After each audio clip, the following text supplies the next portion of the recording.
10 o'clock, showtime. Welcome to Night Fright. It's Brent, Holland here. Tonight we've got a really special guest, one of my faves in the studio. He was our first guest on the show going back to July. And he's become a regular here, and he's brought some special stuff with him tonight. Who here hasn't looked in the sky and wondered, are we alone?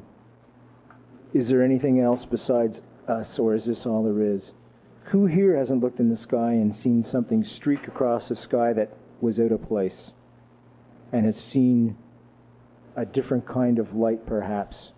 Who here hasn't wondered and thought, have we been visited? Tonight on Night Fright, Michel Deschamps. Strap in and hang on. This is going to be a great show. Here we go.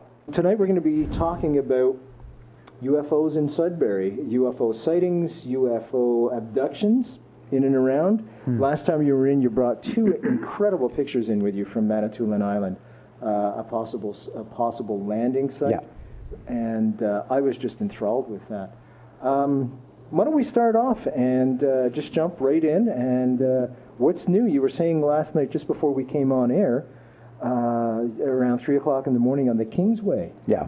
Somebody had a sighting. As far as I know. Let's go there, man. Let's go there.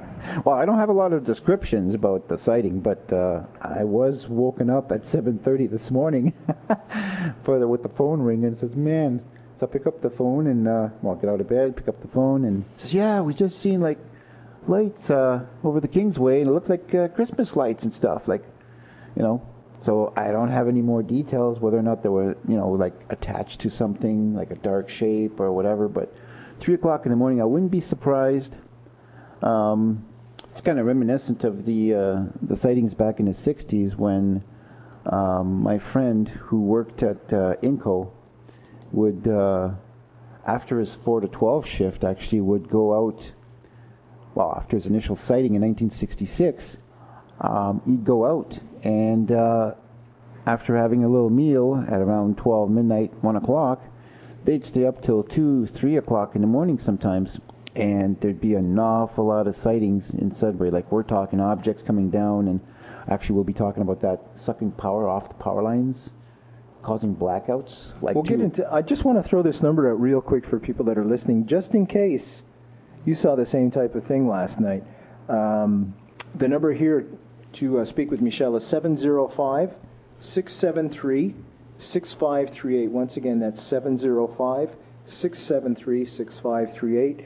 Too shy to come on air, but you do want to speak with Michel. We have an email. You can fast blast us, so to speak, at nightfrightshow@gmail.com. nightfrightshow@gmail.com. If you've seen any anomalies out and about, give us a call. Let us know, because Michel is the guy that categorizes all these anomalies, and he records them, and he's got a huge catalog going all the way back, as you know.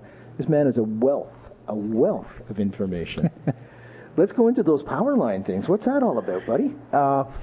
Well, the one particular case I think about all the time is, actually it's on my website.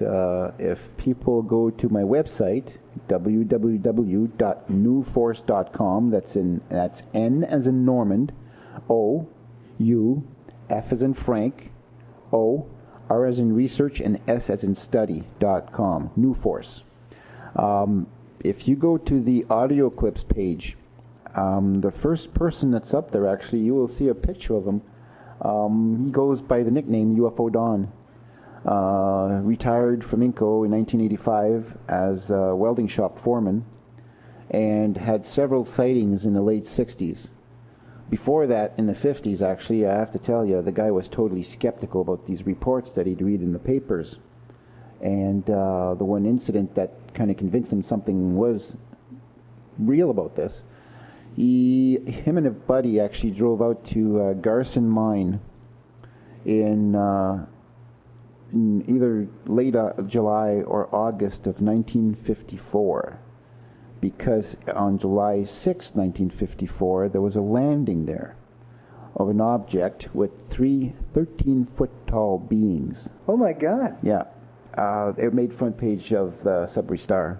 No kidding. A guy by the name of Ennio Lasarza actually would walk to work every day because he lived nearby. And this particular day, he actually came across the landed craft, and the beings came out, and he was caught in sort of an hypnotic stare. And after having been released from this hypnotic stare, he finally made it to the guardhouse, or the first aid house, and he was as white as a sheet and nearly fainted. Within that week, there was activity. Well, I wasn't quite sure exactly who showed up there, except for Canadian Forces Station. This is the height of the Cold War, too. Yeah, exactly. And the radar base hadn't been around that much. I think I think it was built in 1953. I'm not sure. But they went over and investigated. Now, what was surprising to me, after UFO Don told me the story of what happened when he did, him and a buddy had heard the report on the radio, and so they drove out. And to his amazement, there was a U.S. military helicopter. U.S. military, not Canadian. Yeah, the I guess you could call them banana-shaped helicopters Sure. with Yeah, I twin remember propellers. those. Yeah. A big white star on the side, and 50 military personnel wearing, well, I guess you'd call them earmuffs, headphones, just like we have right now, using Geiger counters. And they were, checking out the soil, taking samples, I imagine. And so I think he saw that, and then maybe a week later they went back, and the whole area was made to look like nothing had taken place. Really? The fence was taken down. It was like, because the area had been cordoned off, had been cordoned off. Now, this is going back to 54, yeah. right? And they actually saw the beings. Now, when he was put in that hypnotic state, Michel, Yeah. were they communicating at all with him, either through telepathic means, or was there any indication from them that they wanted to make contact, or It didn't just say observation? It didn't perhaps? say anything about details like that. A lot of times, if people are face to face with alien beings, they do. Well, most of them actually tend to speak or communicate telepathically, and a lot of times they'll convey images of possibilities like nuclear war, like things in the future, but like things to make you think, or to either say, well, if you guys, humans, keep doing the things that you do now, if you keep doing that over and over again, this is where it might end up. Nuclear annihilation. That's pretty ominous. Whatever. So a lot of times, even in the abduction cases, a lot of times the subjects are actually made to sit in front of a large screen. Okay. And they're made to view all of these images of disasters, earthquakes, volcanic activity. I'm not sure if it's just to test the emotional reaction of the human subject, because these aliens themselves, the ones performing these abductions, don't seem to have emotions. It's one of the things that they seem to lack. I see. As well as the closeness we seem to have with our children. When you hold them close and you hug them and stuff, they don't seem to have that. So a lot of times I think they're studying our behavior in relation to our family members as well as the outside world. The emotional aspect. Yeah. Have you ever had the opportunity to speak with somebody who was abducted? Yeah, I've been investigated a couple of cases. There was a family of three in Sault Ste. Marie that I went and visited after I initially got a letter in '93, basically vaguely reporting UFO sightings. And actually, when I went over in the Sault and spent a whole weekend there, it turns out it was abduction cases. Is that right? They had subsequent episodes of abductions, not only here in the Sault, or in Sault Ste. Marie, but also out in Maple Ridge, BC, British Columbia. And one of the daughters, the youngest of the two, actually was an extra on 2 TV shows. One was Wise Guy, and the other one was 21 Jump Street. And one or both shows actually were shot at the University of British Columbia. And one particular night, when her mom came and picked her up, she noticed a large object above the car. And she says, "Drive, Mom, drive." And they drove back to their home in Maple Ridge, stopped at a stoplight. 2 hours later, they pull into their house, and her mother's boyfriend. 2 hours. Yeah, 2 hours. That's a typical length for an abduction for some reason. Any speculation on why that is? No, length of time I'm not sure. I mean, who knows if they take him somewhere or if they just perform, whatever, the usual medical examinations, skin scrapings, hair samples, take eggs from the women, sperm from the men. A lot of times, too, they'll check the nervous system with all these fancy instruments. Sometimes some of the procedures are very, very painful.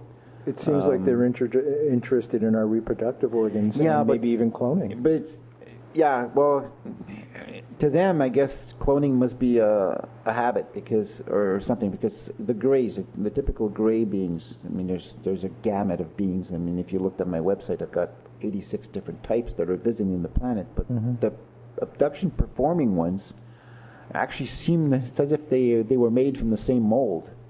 Now there's variations in height, like 5'3" down to 3.5 foot tall beings, but basically they have the same large slanted almond shaped eyes, totally bald head, very small scrawny neck.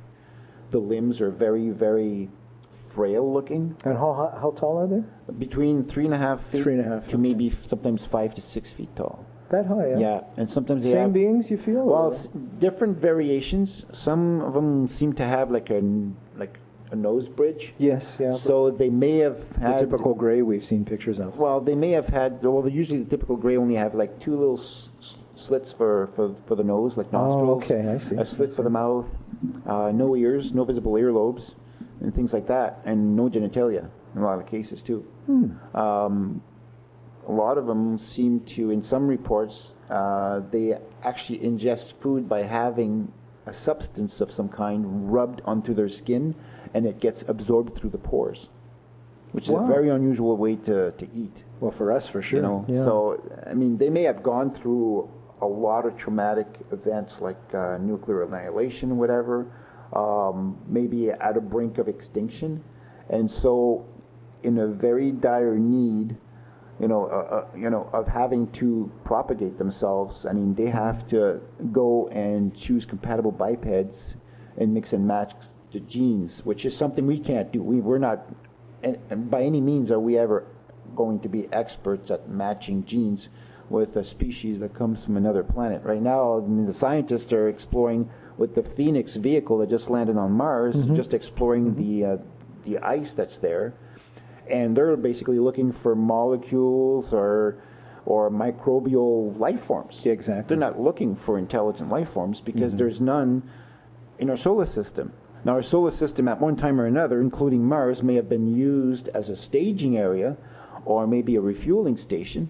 That's possible. That's probable. But these beings are coming from a long ways away, whether or not they're... I was told by somebody who's a former nurse in Sudbury, and she now resides in Barrie, and she told me there's 3 types of beings that she knows of. I mean, she hasn't checked all of the sketches I have on my website, but she says there's 3 types, basically 3 types of beings. The time-traveling ones, the space-traveling ones, and the interdimensional traveling ones. Wow. Yeah, and supposedly she's met all 3 kinds here in Sudbury. When she grew up in Sudbury, she actually encountered a 7-foot-tall... not necessarily men in black, but some type of being in the 1950s when she was a teenager, and there was no, from what she was saying, there were no 7-foot-tall people in Sudbury in the 50s. They were really rare, Wow. And she had encountered that being near Elgin Street, near the railroad tracks. Oh yeah, of course. And I know this nurse, and she's I mean, some people. I listen to her stories, and you got to take it with a grain of salt. But at the same time, I mean, I've seen enough evidence to say, that there's a variation of beings. There's something there from what she was saying, but now which one represents the reptilian? Is that the interdimensional? No. Well, see, I'm not sure about that. Okay. That's where the speculation falls in for me. I mean, I've never encountered those kinds of beings. I don't know, but I know the reptilians are very, very aggressive in their tactics, how they will abduct people. Somebody made comments a few years back that maybe the Earth has been there's competition between different races that have actually initially made contact with or abducted humans from as far back as maybe even biblical times or even before that. And the thing is, it seems that they've divided up the planets among themselves. The reptilians are more something you'd see in South America, for instance. Isn't that interesting, eh? The geographical... Yeah, geographical divisions between, different races, I guess. May that have something to do with temperature also? Any speculation on that one? I never even thought about that, because reptilians usually they need a humid environment. Yeah. And, you can get more humid than the Amazonian jungle or whatever. But they are and seclusion too. Eh? Seclusion. Well, yeah, some of the towns are very secluded, but the ones in Brazil, the reptilians, the cases that came from Brazil, when people were being abducted or whatever, there'd be like a red beam. There was a red beam and a green beam. One of the beams actually melted a guy down just like a candle. I mean, his wife just stood there in horror, just looking at her husband being killed. Oh my God. That's horrible. Some people won't even go outside and smoke a cigarette, because as soon as they light up a cigarette, the UFOs who are hovering nearby will spot them and come and try and grab them with grappling hooks or whatever. And sometimes, like, the green beam will actually hold on to the person, and the person will hang on to a tree. And then when the person's strong enough to stay there, the green beam just lets go, and then, they've just missed their opportunity to grab this guy because he held on tighter, onto a tree, whatever. I mean, there's a lot of cases. One guy, he passed away not too long ago, a few years ago. His name was Bob Pratt, and he worked for the Inquirer. And before 1981, he worked for the Inquirer. After 1981, a lot of the UFO stories were made up. But before 1981, he actually went out to South America and investigated a lot of these cases that made the National Enquirer. And he had a lot of, I don't even know who ended up with his archive, but he had investigated a lot of cases of UFO sightings in Brazil and, Argentina and stuff like that. Why during the 80s were they making up false flag UFO sightings? I'm not sure. I mean, even to this day, there's a lot of things where I've seen Clinton shaking hands with this alien being, and yet, maybe, I don't know, it's just to sell papers, and whoever believes in that crap is as stupid as the people putting out the stories. Just to sell papers, And the thing is there's enough real stories, real reports to go around. They wouldn't have to create or make up their own stories to sell the papers. I mean, not that they would have to talk to somebody like me, but they would have to talk to somebody like Bud Hopkins, Stanton Friedman. These are all famous UFOologists. UFO researchers and stuff, and abduction experts. And you talk to them first. They've got, a collection of information and sketches done by their subjects. Like for Bud Hopkins, who interviewed a lot of abductees with the help of a psychiatrist, because he himself is not fully trained in that field. I mean, he was attacked because of that, because the bunkers would assume that he was the one, leading the witness, so to speak. Michel, during our first show, we discussed a little bit about why you felt that the UFOs were interested in the north, in the Sudbury area. Original for the newcomers, the new people that are listening that weren't able to hear that first show. I was wondering if we could just dabble into that a little bit again and cover that same ground, maybe from a little bit of a different perspective, but essentially the same material, just to let people know why it's such a hotbed of UFO activity in this area. Yeah. Well, I'd like to know from the aliens' perspective how they detected us. I mean, I believe, like, if we're going back to the 50s and the 40s when TV first came out, I mean, TV signals are just flying out there and just going everywhere, emanating, and obviously they picked up on that. But the thing that I find funny now, we're using radio telescopes to communicate with them, but these beings are so advanced. You think they'd be using radio signals? No, they're coming here with ships.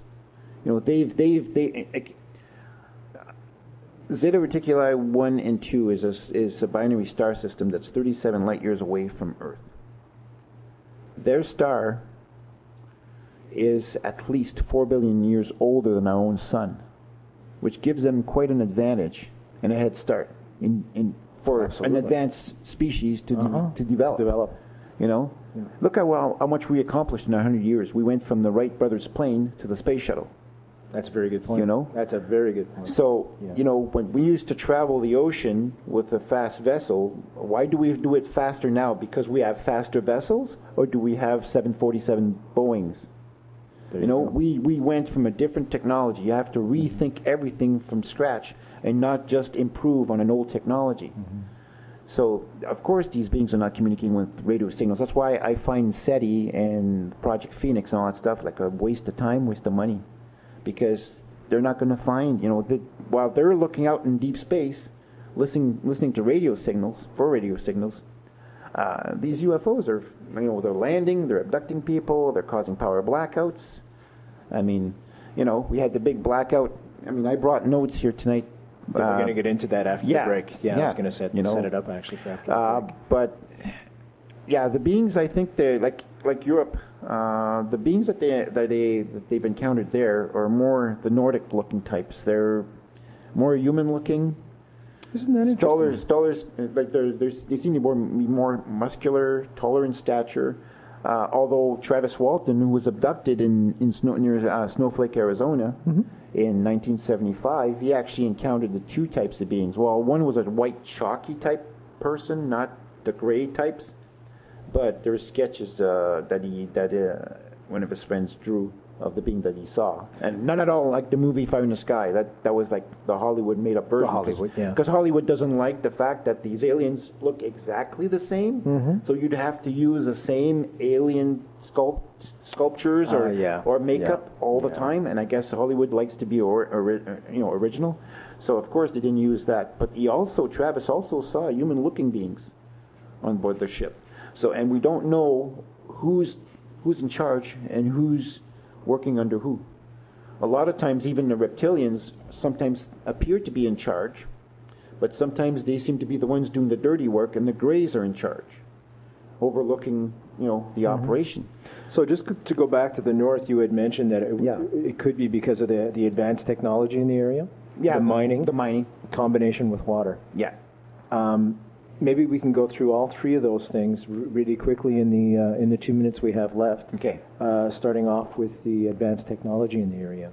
Yeah, well, from what I'm told, I mean, Inco's developed some amazing technologies that, not too many people are aware of. Like I'm told that there's this metal that Inco came up with, and I forget if it's called Incoline or whatever.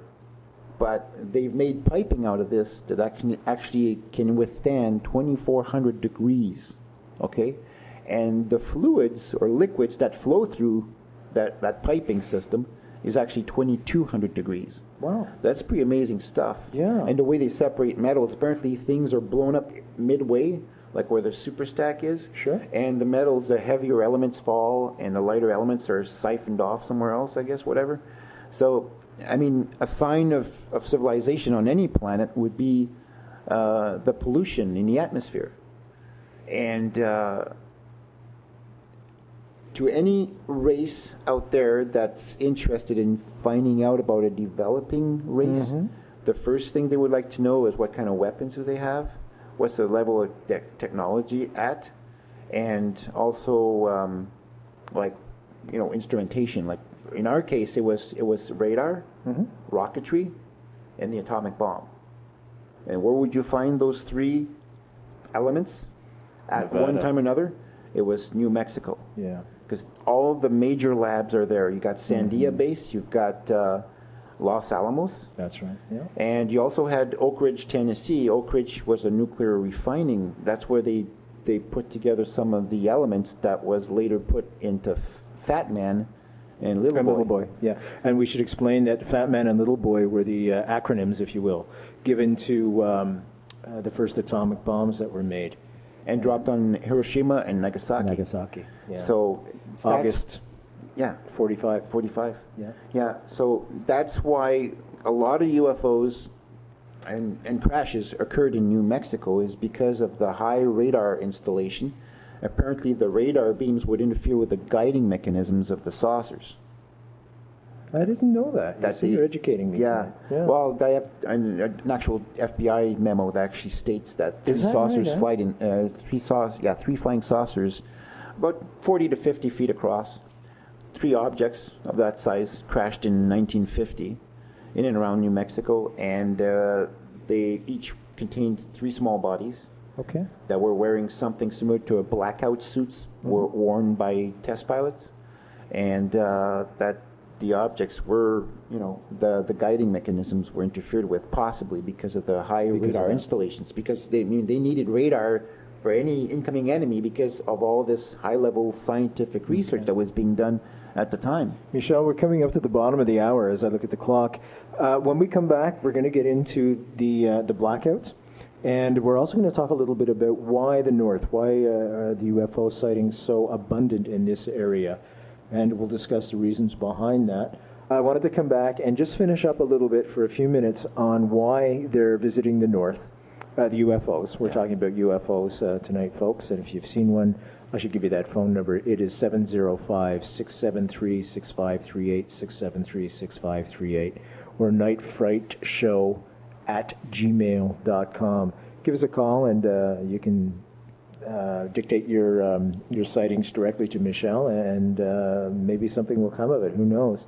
And I also want to get into, Michel, the power outages and things like that. But let's finish up first on that the North thing, just to let people know why there are so many UFO sightings and so much activity in this area.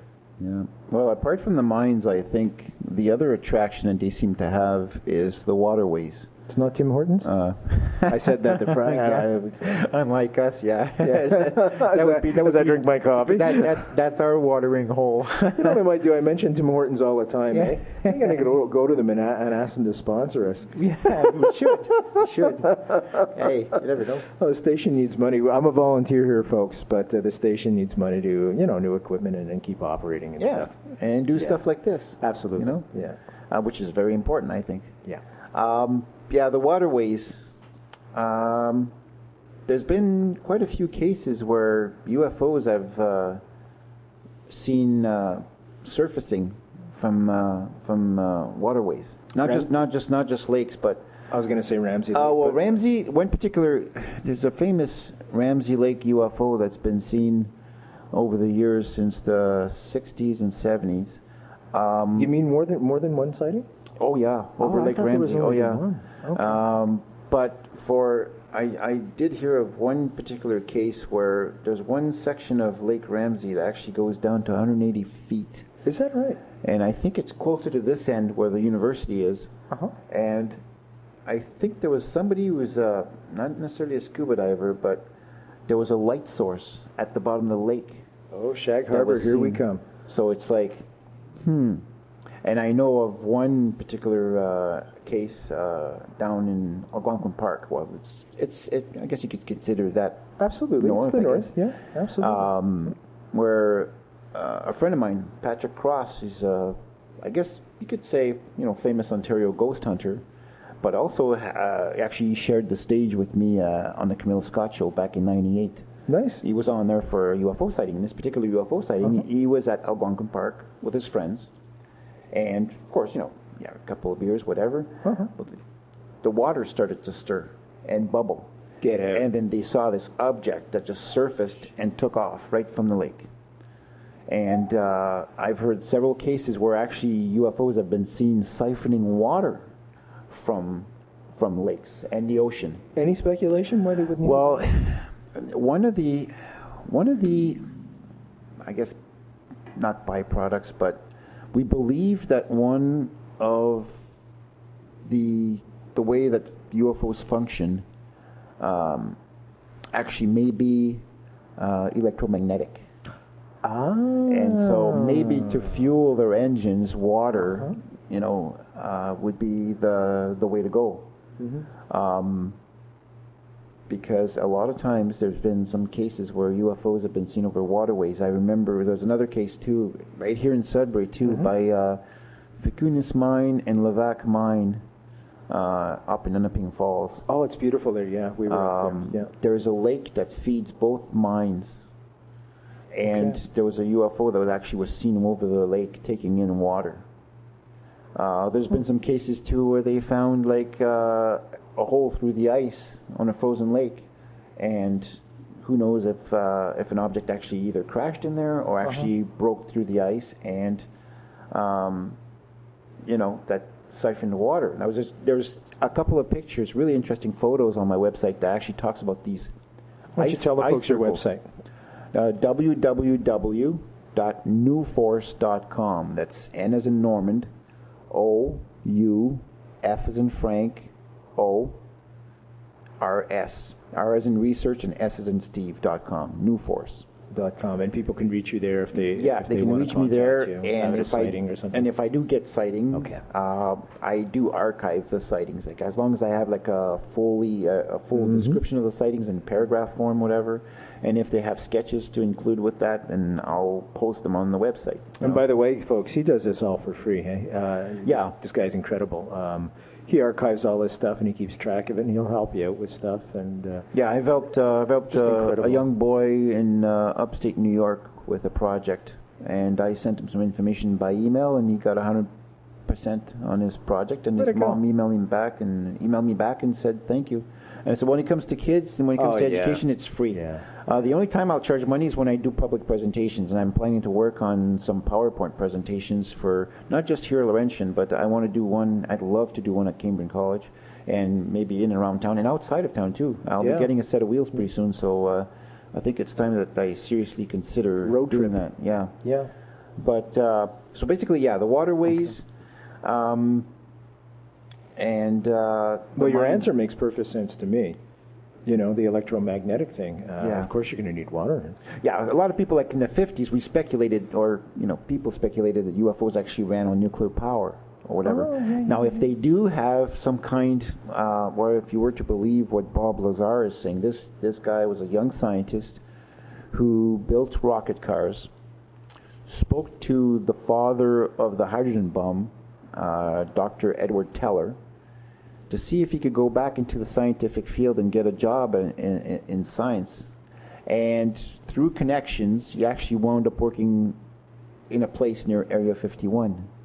And he worked there for a couple of years. Now, he didn't know what he was going to work on, but since he was a propulsion expert of sorts, turns out that he actually was working in back engineering captured UFOs. Now, there was only one vehicle that was still in working condition. Everything else, they had 9 vehicles in total that were kept at this underground hangar. I was about to ask you if it was the Roswell crash. Well, who knows where that vehicle went? That was a mid-air collision with 2 objects. 1948. Yeah, in 1947. 47. July 2nd to the 5th and 6th, around there, because the newspaper reports came up July 8th and July 9th. Okay. July 8th was the initial report that they found. They had recovered a flying saucer, and July 9th, they basically debunked the story by saying it was just a weather balloon. And I have these articles from everywhere, from the Timmins paper to even the New York Times. I mean, they have the New York Times here on microfilm at Laurentian, and I even researched all the Roswell-related clippings in the 40s. So there you go, folks. So, check it out yourselves. Yeah, the library here is it's a wealth of information itself. So basically, nuclear power, I'm not so sure, but Bob Lazar worked on these vehicles, or this one particular vehicle, and it turns out that element 115, see on the periodic chart, I think we've basically synthesized the last 2. I think was element 113, element 112, 113. I think we're pretty close to getting to element 114. Element 115 is actually very stable, and it's part of the propulsion system. Apparently all these ships, even though the 9 vehicles that were there are all different in shape, it seems like the beings are using or have shared the same technology, basically. Maybe after trial and error. I mean, you're not going to get to a really good airplane. Let's say if you start off with a regular combustible engine with whatever fuel you use, and now you've got these jets that are flying by wire, fly by wire, and can pretty well land themselves, in comparison to the planes that we had in World War I, let's say. Technology marches on, and if they sucked it out of the UFOs, it makes sense. See, the stealth technology is they got an idea from. See, the stealth technology is some kind of coding they just simply put on the vehicles themselves. But the UFOs, whatever emanates from them, either it's part of the system that keeps them afloat, like hovering and stuff, actually may cause them to become invisible to radar. Okay. Because a lot of cases in the 50s, they'd be seen visually, but the radar couldn't pick them up. In some other cases, the radar would pick up the UFOs on radar. They would be picked up on radar, and traveling like excessively fast. I mean, objects doing right angle turns at 10,000 miles an hour and without even slowing down. Wild, eh? Airplanes can't even do that. Yeah. I mean, the one particular incident where I created a three-dimensional model of the Inco complex as it looked back in 1967. There was a particular case where the object came down from the northeast, did a double circle around the middle stack, came close to the transformer plant, causing a 50-minute power outage. This is a good segue into this, isn't it? And very good, Michel. I wanted to get to the blackouts. Yeah, way to go, buddy. Keep going. Then the object, maneuvering very, very slowly, maybe between 5 to 15 miles an hour, moved over the dry number 1, which is their change room. Yeah, exactly. I just wanted to ask you, how big are the objects, generally speaking? Well, when you say the small exploration vehicles are between 40 to 50 feet across. Oh, so that's small. Yeah, that's considered small. Okay. Some objects may be seen like smaller. I remember there's one bell-shaped object that landed near the Jolly Rogers restaurant on Highway 69 South, and the bell-shaped object was maybe 5 to 8 feet at the base, maybe 10 to 12 feet tall, kind of thing. The size of a Volkswagen Beetle, maybe smaller. Wow, that is small. And some objects, who knows if there's people inside? I mean, I have a certain could be just drones? Size restriction. Yeah. Like for instance, if you saw an object like the size of a golf ball, I mean, I'd be pretty hard pressed to believe there's actual humanoids inside there. I mean, they could more or less be remote cameras, just like the space shuttle just developed this remote camera. There you go. That's spherical in shape. It's about the size, cross between the size of a baseball and a grapefruit. That's right. And it maneuvers itself. It almost looks like the remote that Luke Skywalker fought. Oh, yeah, Star Wars. Yeah. But slightly bigger. Yeah. But no, the object's that size, that NASA small. steals from anybody, they don't care. Yeah. No copyrights. Yeah, well. George Lucas, forget it. It's NASA, you can't sue them. So there has been objects that were seen that were about that size, golf ball size. I mean, there's been these small round objects seen over crop circle formations too. Who knows if they're actually I didn't know that. What created the crop circles, or if they're just like some kind observing something. Yeah, or maybe some heavenly sketch pencil or something. That's interesting. So that's my own theory or whatever. Yeah, but going back to these objects and Inco, when the object took off, well, before it took off, actually, it left the dry area, the change room, which is a separate building apart from the whole complex, and it proceeded to go towards the plate shop, where a bunch of welders and plate shop workers had gathered outside after they'd gotten the word that this object had come down and done the double circle around the stack. So there's tons of witnesses. And they're just standing there, like 20 witnesses, 20 plus witnesses standing there. Some of them were smoking cigarettes and just looking at this thing, moving like a ghost. Not a single sound, 40 to 50 foot across. No sound, No sound at all, never. Huh.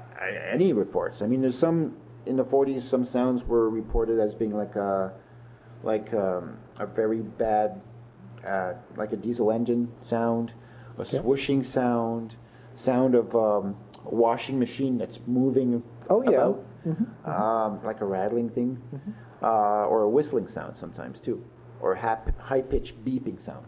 But most of the time, totally silent, dead silent. And this thing is moving like a ghost, and they're just like standing there in awe. No kidding. I would have been like, what is going on? Then they're looking to their left, as they're looking to the object, and they're looking towards the left, and there's the I don't know what it stands for, but it's the CIL building.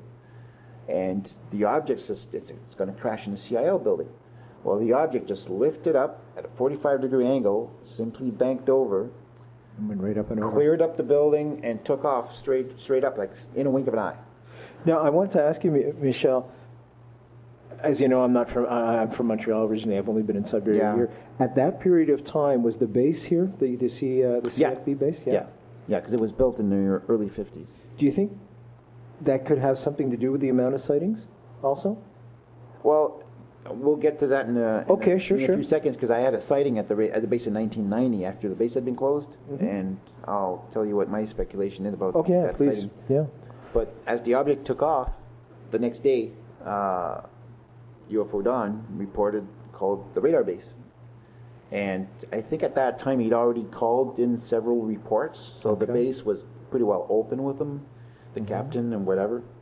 And they basically said, yeah, we picked it up on radar on the way down. So they acknowledge it. And we picked it up on the way up.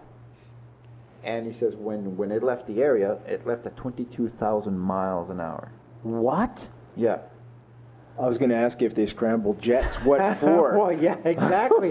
When they sent the jets over from Michigan in 1975, I mean, the UFOs were already long gone. I mean, there was 4 UFOs tracked on radar, 30 nautical miles south of Sudbury. Well, actually, one object actually branched off from the group, and followed a family back home in Chelmsford. Now, the jets streaming in from Michigan. Now, why Michigan and not North Bay? North Bay had the CF-100s. And because the wings were straight out, they weren't really meant for intercepting. I mean, they were interceptors, but they were obsolete for chasing UFOs. In Michigan, you had the F-106 Delta Wing fighters. Okay. So they were more streamlined and more pointy-looking jets and faster. I mean, 1,500 miles an hour. A different technology. You know? Yeah. So, and actually, Sudbury is part of the, how does it work? The 23rd Squadron and the 22nd. I think we've just passed the line. I think North Bay is the 22nd Squadron. Okay. And we're part of the 23rd. That's also a reason why the Michigan jets took care of us instead of the North Bay jets. And so these UFOs are extremely fast. I mean, there's one clip I saw once of a UFO that was photographed or filmed in Manitoba. And on the TV screen or whatever, it jumped from the bottom of the screen up to the top. And they calculated the speed at 30,000 miles an hour.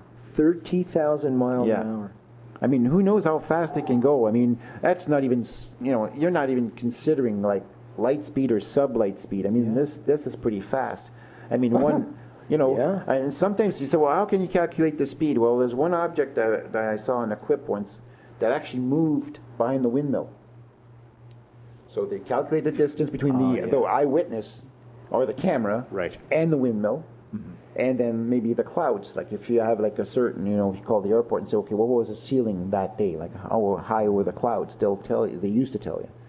So then you calculate the distance. You can tell approximately the size of the object, but also the speed of the object. The speed is phenomenal. And that particular object that was photographed looked like a cigar shaped, and it passed behind the windmill.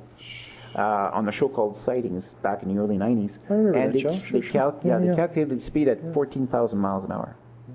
And you see, people say, well, we don't know what the military's come up with. I says, exactly. But why the hell are they still using F-14 Tomcats, F-15 Eagles, and F-18 fighters if they had that technology? Yeah. You could win any freaking war using that kind of technology. Zip in, shoot, and zip out. Many times, Exactly. Multiple times. And now we're talking about reports of the motherships, which are in excess of 300 feet, the size of a football field, or sometimes even 10 miles wide. Wow. You've got these large ships that showed up over Phoenix, Arizona in March of '97, 2 miles wide. That's 11 years ago. Two real estate workers, I think it was a husband and wife team, actually got to drive underneath the shadow of this object. It sounds like Independence Day. At 80 miles an hour, it took them 2 minutes to cross the length of the shadow. It equaled, I think, 4 or 5 blocks, maybe more than that. They're huge. Yeah. That was motherships. Usually the motherships are there was reports in the 50s of 12 at different times, 12 orbiting objects that were extremely large in size. The Air Force knew about them. Okay. They didn't say anything at all, but there was a lot of sightings that came from that. The smaller ships emanate from the large ships. It's like us when we fought the Vietnam War. You know, nobody ever saw the Vietnamese never saw the aircraft carriers. They only saw the small That's a really ships good analogy, going in Michel. there to bomb and come back out. That's why they're not going to travel to their home planet, come back out, travel 37 light years back to the home planet, come back out. Yeah. They're going to come with their aircraft carrier, and even further than that, they'll have bases built. They have a base on the far side of the moon. And I was going to ask you about that. And yeah. How do you feel about Mars? Do you think they have something Mars, there? they may have something there still. I've seen photographs where they seem to have a tunnel system that seems to be made of glass, see-through glass, like a ribbing effect. Like I guess the ribs are holding up the glass partition, and this is on the edge of a ravine. Yeah, I've seen those photos too. And those are amazing pictures, and yet nobody talks about that. Now they've just talked about Phoenix discovering ice water, when I've actually seen actual photographs in black and white. By the way, I've seen actual black and white photographs of an active geyser on Mars. Wow. And I saw this like 10 years ago. A friend of mine actually, I think we talked about that before, a friend of mine actually bought the catalog, a small book, written by Vince DiPietro and Greg Molinar, who were the two people who manned the cameras on the Viking mission in 1974. And they actually are the ones that found this picture of the face on Mars, the original, and it was actually somebody else that had written face on Mars. Cydonia. And just do a Google Cydonia and you'll understand what we're not only talking the about. face on Mars, but you'll find that there, maybe a mile away from the face on Mars, there's actually a complex. There's a 5-sided pyramid and some other geometric shapes.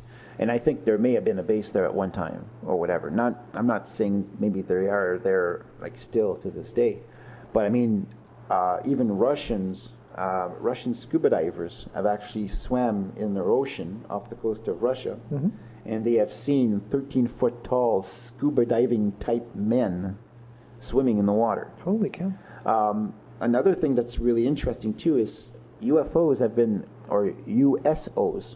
Unidentified submerged objects are the same as UFOs. Just the UFOs have the ability to go into the ocean, dive into the ocean, and also resurface. The only thing that I know that we have that can be already in the ocean and surface are the Trident missiles being launched from subs. But those missiles can't go back in and let's say park themselves back into the sub. This is it. Yeah. But these UFOs, they've been seen like landing on the ice packs in the Arctic Circle, where there's no supporting base for these ships. I mean, they seem to just be able to land there. The Air Force had to have an amazing air base up there to support all their bombers, refueling and all that stuff. But they've actually filmed on gun camera film all these UFOs that would land on the ice pack, or we're seen diving into the ocean through the ice and resurface somewhere else, and yet not causing any turbulences in the water, not causing any sonic booms. I mean, we're talking about technology that's so far ahead of our time, and our technology. It'd be like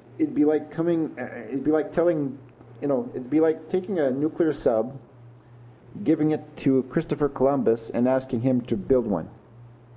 That's a good analogy. That's at the level I think the military is. It's frustrated because they are frustrated because the aliens are not sharing their technology. And who would? I mean, it'd be like us giving a 303 to a monkey.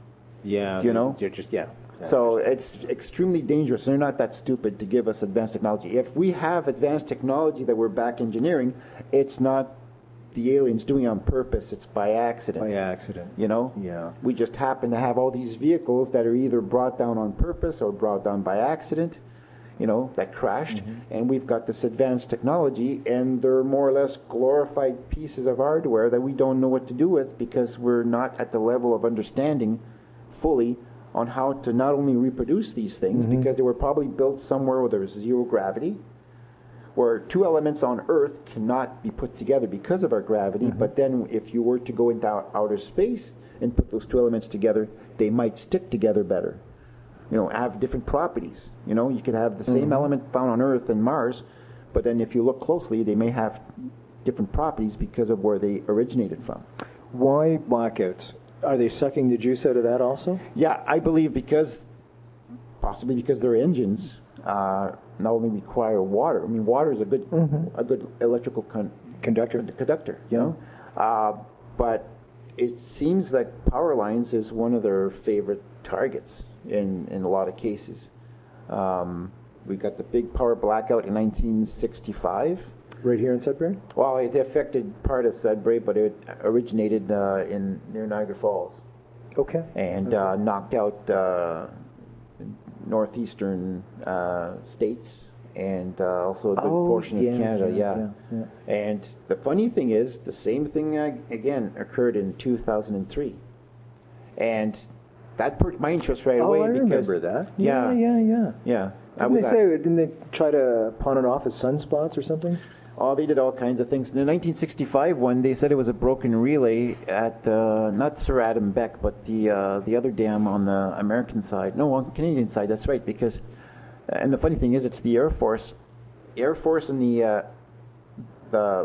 Power Commission actually milled over who should take the blame for the power outage, because they couldn't very well come out and say it was UFOs, because the Air Force knew there was UFOs in the area 45 minutes before the power went out. We're coming up to the top of the hour. How about we pick that up when we come back? Is that cool, man? Sure. This is great. I can go for hours with you, buddy. Oh, yeah. It's like having a coffee. I'm sitting here with my coffee. This is fantastic. I hope you're enjoying it too, folks.